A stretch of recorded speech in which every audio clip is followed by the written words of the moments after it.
Apologies for the few minutes of delay. We've been facing some technical issues, unfortunately. To start, I'll give you a little overview of Overactive and I'll pass the call to Adam. Overactive Media is a digital media and entertainment company with operations in Toronto, Madrid, and Berlin. The company combines high margin digital revenue streams, sponsorships, content licensing, creator monetization, and in-game digital sales with ownership of two of the most valuable esports franchises in the world. With global partners like Telefonica, Bell, Pepsi, Red Bull, and AMD, Overactive is positioned as a scalable media platform backed by rare appreciating franchise assets. The company is listed on the TSX Venture under the symbol OAM, on the OTC under the symbol OAMCF, and on the Frankfurt Exchange under the symbol 0RB. Today, Mr. Adam Adamu, co-founder and CEO of Overactive, will provide an overview of the business, including the company's growth strategy and clear roadmap for ActiveVoices, Overactive's proprietary AI-powered creator monetization platform. At the end of the session, we'll also address the questions investors have submitted by email. Over to you, Adam. All right. Thanks, Babak. First of all, let me start by apologizing. If we were using the ActiveVoices platform instead of the Zoom platform, I think this presentation would go off without a hitch. One of the challenges that we're having with Zoom right now is that we have a number of slides here that require sound on your end. And, we've got some ActiveVoices examples. Obviously, ActiveVoices is all about sound and language. We've got some event samples that require sound. And for whatever reason, even though every time we've done this before, it seems to work. Now when we're going live, it is not working. And obviously we're out of time here to work out the technical difficulties. So I'm going to go through that anyway. I'm not going to change my presentation here. I'll go through the voice areas pretty quickly. And I apologize in advance because I think those sound clips make a big impact here in what we're doing. But if you are kind enough to come and join us here on this webinar, I will be kind enough to kind of come back and offer a direct follow-up if you're interested, where I can go through these with the sound that they deserve. Okay, so apologies up front. Zoom is what it is, and if it was ActiveVoices, it would work, I assure you. In any case, my name is Adam Adamu. I'm the CEO of Overactive Media. Thank you so much for being here. Let me start with a bit of context. Overactive is a global entertainment and technology company built around one of the most passionate fan communities in the world. And that community is our engine. It's large, it's young, it's deeply engaged, and it gives us a distribution footprint that most companies in esports or media never achieve. Everything we build, our content, our partnerships, our digital products, and now our AI technology grows out of that fan base. That's the core of the company, okay? And it's the foundation for the story I'm going to walk you through today.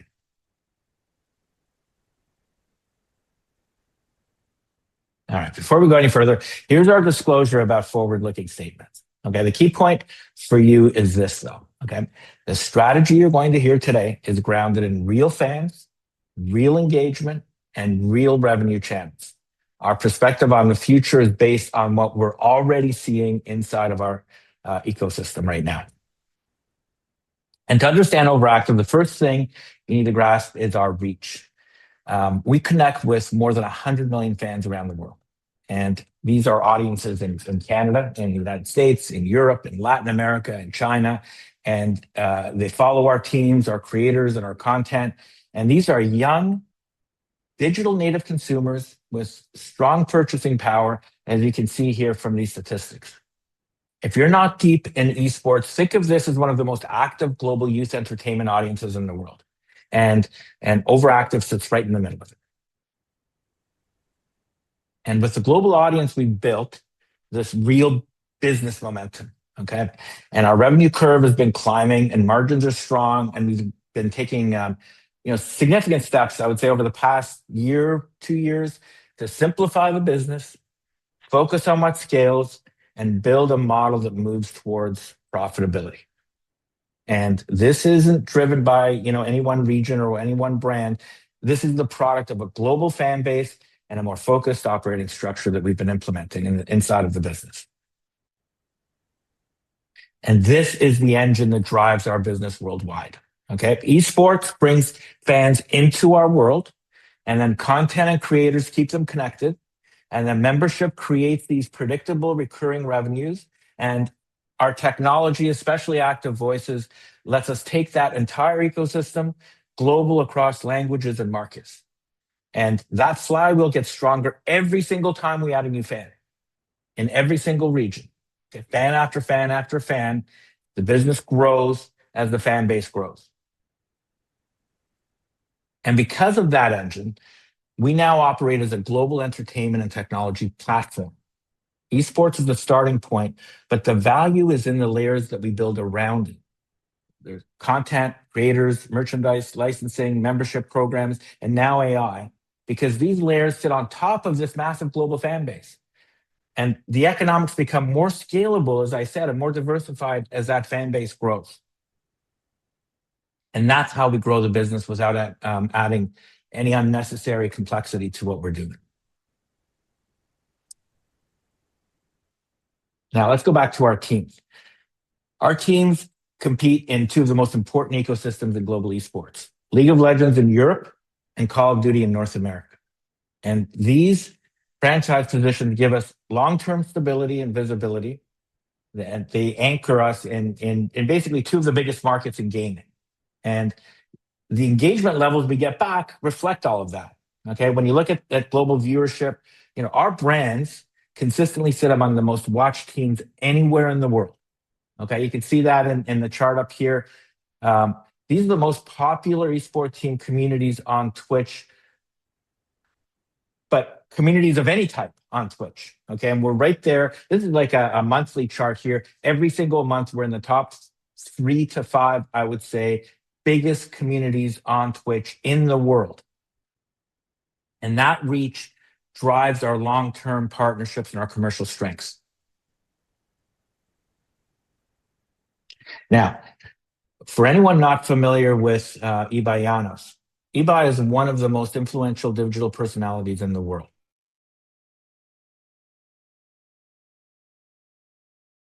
Global entertainment brands. The scale you see here makes that very clear. You can see here, that's an Apple event at 2.8 million. That's a Nintendo event at 1.5 million. And you can see Ibai's event at 9.2 million. He is bigger by a multiple, okay, of these huge Apple and Nintendo events. Okay, that's the scale. When Ibai goes live, he reaches audiences that rival the biggest moments in digital media anywhere. Okay, and his involvement with us, with Koi, gives the brand something incredibly powerful, cultural momentum. Not because Koi needs it, but because it amplifies the passion that already exists within the community. And Ibai brings an energy and a storytelling style and a global audience that deepens what Koi stands for in the minds of the fans. And that's why Koi has become such a phenomenon. It's the combination of the teams and the creators and the players and that shared identity and the community behind it. And Ibai is part of that community. His presence accelerates it, elevates it, and helps turn Koi into a cultural force. And as I said, Ibai is not only a shareholder, he's a business partner. Okay, and he's a big component of the Koi brand that we work with together every day. And that's what makes Koi special. Okay, it's at the intersection of the competition, the players, the creator culture, the global digital fandom, and of course, Ibai's connection to that ecosystem is one of the reasons the brand carries so much cultural weight. Now I'm going to go to my first video without sound. But look, the numbers can't tell you the scale, but they can show you the identity. Okay, they can't show you that identity. You have to see it. Okay, you have to feel the emotion and the energy behind the community. And to truly understand it, you have to experience the culture around it. Okay, you have to see how the fans show up, how they celebrate, how they connect with each other, and how the creators and players sit inside of that ecosystem. Right. So I'm going to give you a window into that. Again, apologies, Zoom. No sound, but I think you'll get a sense of the heartbeat here. Okay.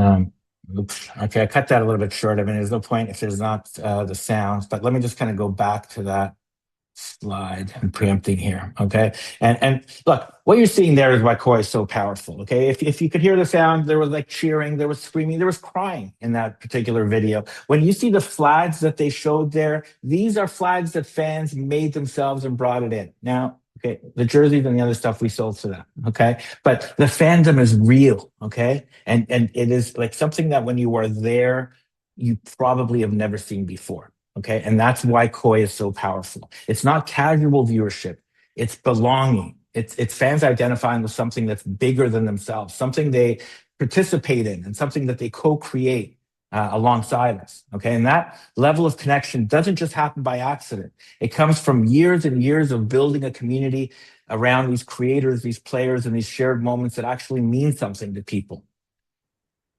Um, and Koi sits right at the intersection of all of that stuff. Okay. And that's why the brand travels so well. It's why fans follow it across platforms, languages, and markets. It's why all of this engagement is so strong, and the numbers, consistently outperform almost every other organization in the world.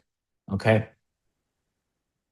And when you understand that emotional connection behind Koi, the business model becomes pretty intuitive. Okay.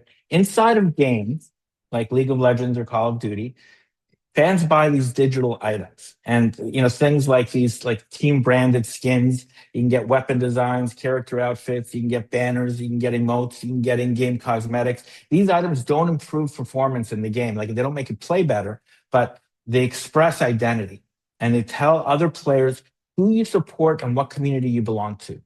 And when fans feel disconnected, if those purchases become part of how they participate in the culture, they buy that to be a part of the culture. The same way people wear jerseys or collect merch or rep brands in the physical world, they do the same in the digital world. And our digital sales grow because the community expresses its identity through these items. And fans buy these items directly inside the in-game stores on these platforms like PlayStation or Xbox or Battle.net or Steam. And they, in many cases, they're impulse purchases, but they're visible to everyone in the game, and they're recurring. New items come out every season, and people want to represent that they are part of this community in the game to other people. Okay. And that's why our digital item revenue crossed over $8 million last year.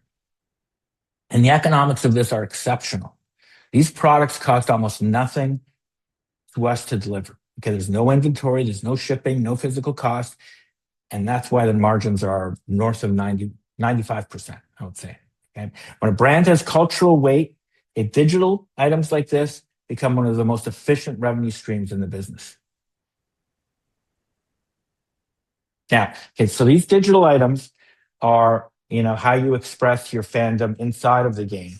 And Phoenix is how you express it outside of the game. Okay. Phoenix is our subscription-based loyalty platform. Okay. It's a fan membership platform. Okay. And what it does is it gives fans access, rewards, early content, behind the scenes experiences, and like a feeling of belonging to something that they're proud of. Okay. You got a physical card like this. Okay. And we also offer a digital card. And the vast majority of our fans pay an extra $15 to $20 to get the physical card so that they can put it in their wallet, because they want to be physically close to the brand. Okay, this is only available in Europe right now. We only launched it a few months ago. Okay, but it's a very strong start. And for us, it creates recurring revenue, direct relationships, first-party data, and stronger sponsor value. Membership is incredibly powerful in fan-driven businesses like this. Okay, it transforms the fan or the viewer into like an actual participant, and a participant into someone that we can connect with as well. Okay, and the margins are exceptional, 99%. Okay, this is the beginning of a direct-to-fan ecosystem. It's not just an audience. Okay, and it's something that we're going to scale around the world. And when you have the fans, and when you have the customers, okay, business becomes easier. The hardest thing about business is finding the people to sell stuff to. And as I said, we've already got these people. Okay. The next wave of growth sits directly on top of the community we already have. Okay. When you look at loyalty, when you look at owned media and merchandise and licensing, the items that I've got on this list, and there's others as well, we can see more than about $20 million of revenue potential with our existing fan base. Okay. In many cases, they are asking for these things, and we just haven't been able to put together the capability until now to deliver them. Okay. And this is incremental revenue at very high margin. Okay. And we see this 20 million in revenue potential sitting there, low hanging fruit. Okay. With about $10 million in incremental adjusted EBITDA. And this is entirely from channels that make sense for the fan base we serve right now. Okay. And like I said, what's important is that none of these require new fans. They simply deepen and monetize the relationship with the fans that we already have. This is the compounding effect of a culture-driven brand like we have. All right. So we talked about how our community engages, and we talked about how they buy and how they participate and identify with what we've built and so on. Okay. And that entire system sits on top of a fan base that is not only large, but it's global. And that's where the opportunity becomes even bigger. Because while our fans are everywhere, content is still limited by language. And most creators speak one language, and most fans consume in one language. And that's the bottleneck, and it's a big one. And it's the exact problem we're solving with ActiveVoices. For those that haven't heard, because we've been tooting our horn quite a bit lately, okay, ActiveVoices is our AI-powered localization. It's a language localization platform, and it unlocks something that creators have never had access to before. Okay, it allows them to speak to global audiences in their own voice, in multiple languages instantly. It's not like a dubbed voice. It's not a synthetic replacement. It's their voice, their tone, their emotional delivery, their storytelling. It's recreated across up to a dozen languages. Okay, and that means that a single video can become native content in English, in Spanish, Portuguese, Arabic, Mandarin, French. Yesterday, somebody asked me if we could do this in Somali. I asked our team, okay, it's not one of the 12 languages that we're launching, but could we do it in Somali? The answer was, yeah, we can do it in Somali as well. Okay. So, but you can do this without new teams, without editors, without cost scaling with the languages that you're offering it in. Okay. And for us, strategically, it takes Overactive from being purely a team and content business into something much more powerful. It is something, we become a participant in the global creator economy. Okay, we become a technology provider, and it integrates perfectly with what we already have: our fan base, our content ecosystem, our creator network. Okay, it gives us a high margin, globally scalable business that's built for the next decade and beyond. All right, so here's how the platform works at a very high level. Okay, we start by capturing the creator's voice. Okay, so just a couple of minutes of audio, and then the system learns their tone, pacing, emotional delivery. Okay, then it translates the content using models that understand the context, okay, the humor, the intent. It's not just the vocabulary, it's the delivery. Okay, and from there, ActiveVoices distributes directly into YouTube, Twitch, TikTok, Instagram, whatever platform that you're using on your end. It distributes directly into the platform. Okay, so creators don't need extra software, editors, post-production, and all of that stuff. Okay, and because all of this is automated, each new language version costs almost nothing to produce. And for creators, it's the first time they can reach a global audience without multiplying their workload. For us, it's recurring revenue with extremely attractive economics. All right. Now, here's my examples that you're not going to hear. So I'm going to go through them pretty quickly. But what we show here, theoretically, from your perspective, is we show a version in English, okay, taken from our documentary. And I'm going to go through this really quickly. So we go through that video in English, okay? And then we have an example here where we do it via ActiveVoices Spanish. Okay, it's the same video, but now the creator, with their real voice, okay, their cadence, their emotional identity is translated into Spanish, okay? And it's not a dub, it's not an impersonation, okay? when you see it, you can believe it. But we show that to creators, and they respond very strongly to it because for the first time, they can speak directly to fans they were shut out from. Okay, and these capabilities sit on top of a bunch of strategic advantages that make this platform uniquely valuable. That's Toby speaking in Spanish here, and then we have another example where we show it in Mandarin, which is also very effective. But I'll kind of go through it really quickly here because you can't hear it. Okay, so let's just go back to the differentiators here and speak about why this is the right app, the right product for the right market at the right time. Okay, because there's a lot of AI tools emerging out there. Okay, and this is specifically designed at first for the creator space, and we've designed it as a product that fits that market in 3 ways. Okay, because we understand this space. This is where we come from. Okay, and we have credibility with these creators in this space because we are so big. Okay, and so the first part is authenticity. It preserves a creator's personality. That's very important if you're a creator, right? That's why people watch you, okay, for your personality. Okay, and it maintains that. Okay, fans connect with creators because of their identity. Okay, the voice, the tone, the emotion. Okay, ActiveVoices keeps all of that authentically intact. Second is scale. Once the model is trained, creators can convert their entire content library into multiple languages at nearly 0 marginal cost. Okay, that is incredibly powerful for creators with hundreds of thousands of videos. Like, boom, okay, you've got them. And third, particularly for this market, but it should matter for every market, is protection. Okay, the voice model belongs to the creator. Their IP is secure, and they control how and where it is used. That is their most valuable asset, is their identity. Okay, this preserves that asset with them. They own their identity. Now, add to that fact that the platform is API ready, and large partners like telecoms, media companies, agencies can integrate it directly into their own workflows. And that gives ActiveVoices value far beyond any typical consumer tool. Okay, and the strategy to scale this is pretty straightforward. Okay, it's proven in the creator economy. We understand how this works. We do it all the time.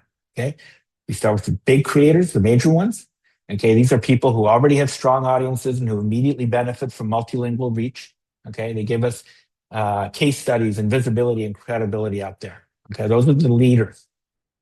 Okay, the next layer is agencies and creator networks. This is where the scale accelerates quickly because like a single partner here can onboard dozens or maybe even hundreds or thousands of creators at once.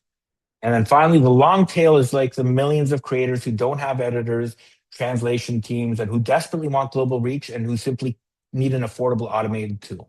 Okay, and each one of these phases strengthens the next. Each one compounds usage, and each tier grows the margin. But you have to do it in that order to build the credibility to dominate it. All right, so the scale of the creator economy is pretty big. Okay, creators earned more than $24 billion last year. That's excluding Asia and in particular China. Okay, and that's not every platform. That's just the big range of the platforms that are really the low-hanging fruit in the West. Okay, it's $24 billion last year. But that number reflects only the audiences that they can currently reach. One language, one market at a time. Okay, and ActiveVoices changes that. It turns every creator into a global creator. When someone adds English or Spanish, Portuguese, Arabic, Mandarin, Hindi, the revenue that follows them is entirely new. New views, new ad dollars, new sponsorship value, none of it exists today. So when we talk about capturing 1% of the market, it isn't taking share, it's creating it. We're growing the pie, not redistributing it. At that scale, that becomes $240 million that moves through the platform. Okay, and then 70 to 120 million comes to us directly. Okay, and all of that is revenue that would not exist at all without ActiveVoices. And that's the opportunity, unlocking global audiences expanding the creator economy, and doing it with a high margin technology layer that scales with every single creator who signs on. And opportunities like that come down to execution. All right. The question is always who's building it, and do they have the team and the partners and the structure to scale it globally? Okay. So let me show you the group that's doing exactly that. This is the team executing the strategy. Okay. We have leadership across esports, media, technology, operations, and commercial growth. These are people who understand how to turn global audiences into global businesses. It's a group that knows how to scale, how to partner, and how to operate at the intersection of culture and technology, frankly. And you can see the same strengths in our shareholder base. We've got institutional partners, global telecoms, we've got cultural leaders like eBay and PK and The Weekend. It's a rare combination, right? It's strategic capability and cultural relevance, and it gives us reach and credibility in markets most companies can't access. And underneath this leadership group is a corporate structure that is built for long-term execution. We've got aligned ownership, stable governance, and frankly the financial foundation to scale the platform. Here's the snapshot. It's a focused capital structure. As I said, strong insider alignment. Got a shareholder base that's invested in the long-term success of the company. And it gives us the stability to operate, the flexibility to grow, and the confidence to invest in the areas that matter most. Okay, culture, content, and technology. So let me close with this. Okay, Overactive began with a global community that cared about what we built. And that community created a cultural engine with real scale. That to $30 million in revenue, 29%, I think, CAGR on the revenue side, the margins that we have, the business that we have, the reach that we have, the global scale that we have. Okay. And now with ActiveVoices, we're adding a technology layer that opens markets and revenue streams most creators have never been able to reach. So esports gave us the foundation, creators gave us the connection, and technology now gives us the global scale. All right. So we have the audience, we have the strategy and the platform to build something really meaningful here over the long term. Okay. And we're focused on executing exactly that. All right. And that's the end of my presentation here. Thank you for joining us. Very much appreciate your time. As I said, reach out directly if you want to get the full clips there with the audio. Babak, why don't I turn it over to you? I think you've got some questions. Let me know if I can stop sharing my. No, I'm going to keep the screen here. I'm going to keep that screen here. So why don't you go with the questions? No problem. Well, yeah, thanks, Adam. Yeah, we have received a few questions by email. So the majority of the questions are on ActiveVoices, but we've got a few questions on the esports part of our business as well. So I'll go through those first.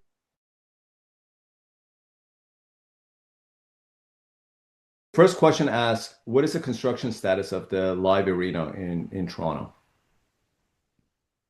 Live arena in Toronto. Okay, so look, that's still part of our long-term plan. That is still, kind of out there in the ether as it has been for a long time. I don't have anything new to talk about on that, but you can be assured that if there's a change in status, we will publicly announce it. We're not going to keep that a secret. I think, look, that's an opportunity that needs to be, and when we go forward, we'll absolutely be accretive to what we're already doing.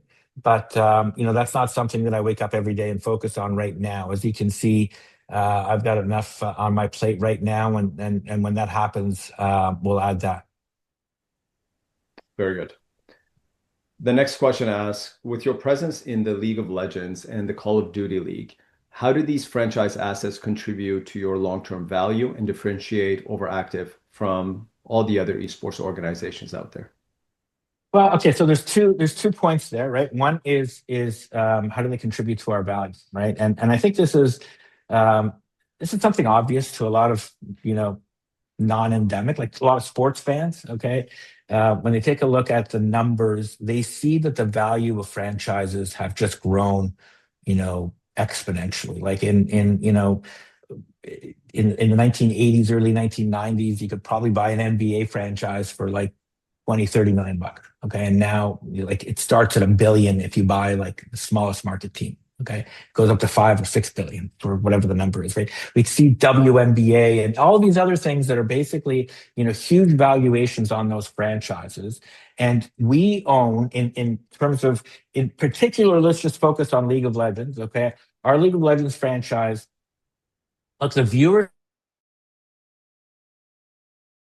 as many of these traditional sports. Okay, in terms of viewership, in terms of numbers, in terms of fans, but it's got a younger core, right? So the average age of our of the viewer of League of Legends is probably at least a decade younger than any other sport out there. And we bought our franchise for roughly less than 1/3, okay, of what you would need to pay to buy that slot today. Okay, so we've seen an increase in those franchise values already, right?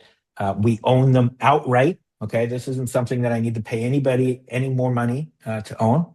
We have Call of Duty as well on the side over here. But when we take a look at the value of our franchise in terms of third-party transactions, we see that in the north of $30 million range. So by that, what I'm saying is that to buy a League of Legends franchise in the LEC, okay, which is our league, okay, just the slot, okay, not the business, not the revenues, not the branding, not the name, not the players, okay, just for the right to play in there, those rights have been selling for between third parties north of $30 million Canadian. Okay, so we believe this is a franchise asset play. Okay, our fans are going to grow. They're not going to wake up one day and decide they don't want to watch this. Okay, like you just don't wake up one day and say that you don't want to watch hockey anymore. Okay, these are long-term fans, and we think these are long-term values. They're scarce and they're growing in value. Okay, now in terms of what differentiates us from other esports organizations, look, we have one of the largest fan bases in the world. Okay, and we can host events that have 10,000 people show up, like you saw in that video clip. Okay, and that is a key differentiator. What we are seeing is the market differentiating between organizations like us that have huge, passionate fans and those that don't. Okay, and the value and the sponsors and the publishers are moving in the direction of bigger fandom, which is what we offer. Perfect. The next question asks, following the integration of Koi and Movie Star writers, what operational improvements or performance milestones should investors expect from your esports teams over the next 12 to 18 months? Okay, we're about halfway. So we have a 3-year plan for the integration of the acquisitions, right? The first year is kind of getting to know everybody, right? Second year is starting to put the right pieces into place, and the third year is finding the synergies and putting the pieces together in the most optimal way. And we're about halfway through that process. We're about a year and a half, maybe a little bit more than that, through the process. We bought these, I think, March of 2024, and we're in November of 2025. What we've seen is kind of just an explosion in reach, in audience, in fandom, in sponsorships. We're one of the few companies of any type in any industry, in any kind of place where we've seen good, solid growth in sponsorship revenue over the last couple of years, I would say, and that's because of our expanded reach. Okay, so I would say things are going very well between the pieces here. I think we've done a fantastic job. The team has really come together. I think over the next year and a half of our program, we're going to start tightening things up a little bit more. We know what works, okay, and what needs to change now, and we have the plan to basically make those adjustments. So I think you're going to see more accretive growth, get more profitability, okay, and a simplification of the business model. And I think all of those things are coming together. Like, this is among one of the easiest consolidations I've ever done, and I'm very proud and happy of the team that's really been assembled to put it together with me. Thanks, Adam. The next few questions are all focused on ActiveVoices. Bring them on. So the first one asks, can you walk us through the long-term vision for ActiveVoices? and how it fits into the Overactive strategy as a digital media company rather than a traditional esports operator. Well, okay, look, the esports and the culture and all of the stuff that I've talked about in the first half of my presentation all go together as Active Voices. Okay, we wouldn't be as strong in that market if we weren't who we are elsewhere. Okay, the technology behind it is interesting and it's fantastic, and I'm very proud of it. Okay, but it's not a play that relies on the technology itself. It relies on what we are doing beyond that, okay, to bring it to market and to execute on that side, okay? What we offer as a credible, trusted source in the creator space is more valuable than the underlying technology. I really don't ever go into a meeting with somebody that basically says, hey, you know, this is a technology thing. Let me compare it with something else. I don't know that anybody knows of anything else that you can compare this to. Okay. What they're basically saying is, we trust you because you know us. Okay. And so we want to work with you. Show us how the stuff works so that we can basically figure it out alongside you. Okay. So those things go together. And if we weren't who we are, I wouldn't be as excited about that product. Okay. Because we are able to open doors that other people can't. And that's the key. Right. So let me kind of put that over there. That's kind of our critical advantage in that market. Now, what we see here in terms of Active Voices is exactly what I said in the presentation. Okay. You know, most creators have their one voice, okay, and they target one audience. And if you think of the Kardashev scale of creator content, you know, you've got your local market, okay, then you've got multiple languages, and then you've got global culture. And nearly every creator is stuck in that level one of their local language, local market. Okay. And what this does, it immediately opens up, you know, phase two into multiple languages. Okay. And that allows them to basically become culturally relevant in the entire world. And that, I believe, is you know, among the most explosive opportunities available out there. Look, language has been solved. We are going to be able to basically move into a world where language doesn't matter. Okay. And the audience that some of these influencers, content providers, and everybody else out there that is doing this can reach can expand by a multiple. Okay. And all of that revenue is accretive. Like, we're not eating into stuff, we are growing the market. And that's why it's so exciting. Okay. So that's phase one, though. When I was doing the presentation, I talked about phase one, phase two, phase three, about our execution strategy. We're going to go straight to phase one. And I hope to, you know, share announcements with you over there because we're doing a lot of exciting things.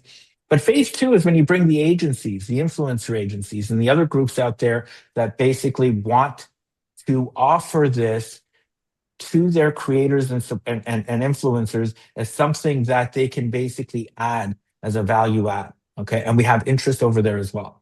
Okay. And then beyond that, this is an infrastructure play, telecoms, movie, film. Okay. If I can take a video game, I was having this discussion. Okay. If you publish a video game, I'm not going to mention any games because I don't want to kind of, you know, have people thinking about who I'm talking to and who I'm not. But if you think of a video game is published in a whole bunch of different languages. You publish it in English, then you got to do German, Spanish, Greek, whatever the languages are. Okay. And then you got to hire voice actors for all of those things.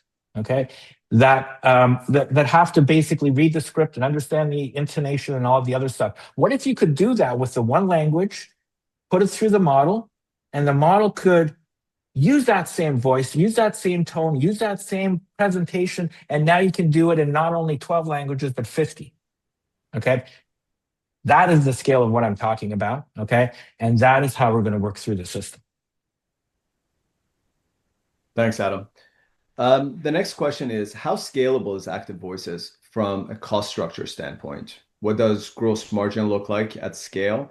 And how quickly can it become a meaningful contributor to our digital or to your digital revenue?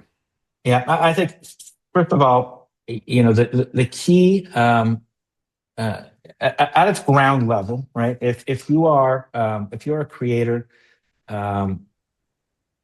we want to structure this so that all of the revenue that we provide through our service is incremental to you. Right? So I want this model to be, you know, you sign up with Active Voices, You log into our API. The API basically allows you, or we can do it for you if you prefer, to click, click, click, click what you want to do, choose the languages, the markets, and the people that you want to be involved in. And then we want all of that to be done through our platform, okay? So that all the connections to YouTube or Twitch or Instagram or whatever are done through the platform. That's the way that it works, okay? So that the revenue comes into the platform and then we share it out with the creator. And so what the creator sees from their end is a check coming in that he wasn't getting before, okay? So from their perspective, do this and you get more money. That's as simple as that, okay? And from our end, that is incredibly accretive, right? It doesn't cost me more in any kind of material way to add an incremental language, okay? If I've already got your voice and I've already got it kind of modeled, okay, and then you come back and you say, hey, I want to do Swahili, I could do Swahili. There you go. It doesn't cost me anything, okay? But that creates revenue and I get a cut of that. Right? So it is incredibly scalable. Okay. And we want it to be done inside of our platform. Okay. This is not a technology sell. We're not going out there and selling the technology. We're selling the platform, the ease of use, the growth and the scale and the voice. Okay. So it is very high margin. It is recurring. Okay. And it is done inside of the system. And look, the key component that we're going to adjust is the share. Like what share do we get versus what share do you get? When we kind of put it together.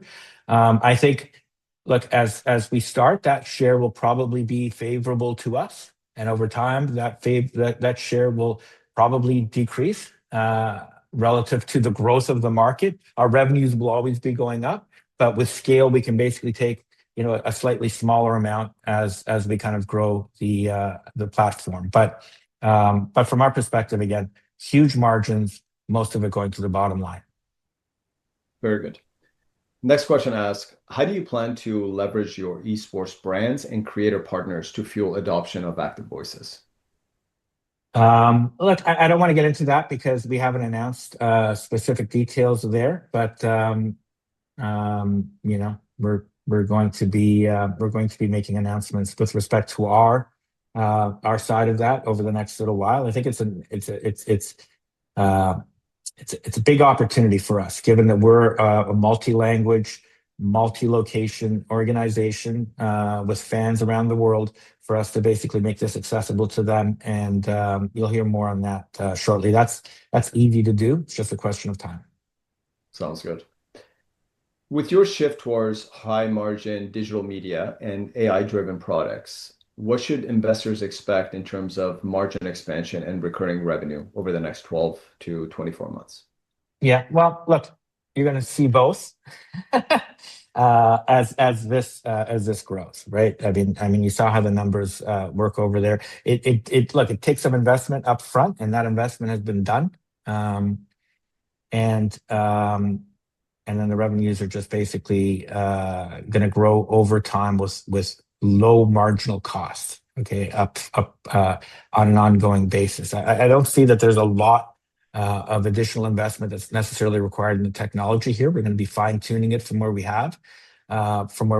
I think that's been, that investment has been done, I would say, okay, and so the revenues now are going to come across a fixed investment that's in the past. And so those margins are going to be very high. And I think it can scale dramatically. Perfect. Thanks, Adam. One last question that we've received focuses on the valuation expansion of the company. How do ActiveVoices and your core franchise assets, the LEC and Call of Duty League, work together to strengthen your valuation and position Overactive as an asset-backed growth company?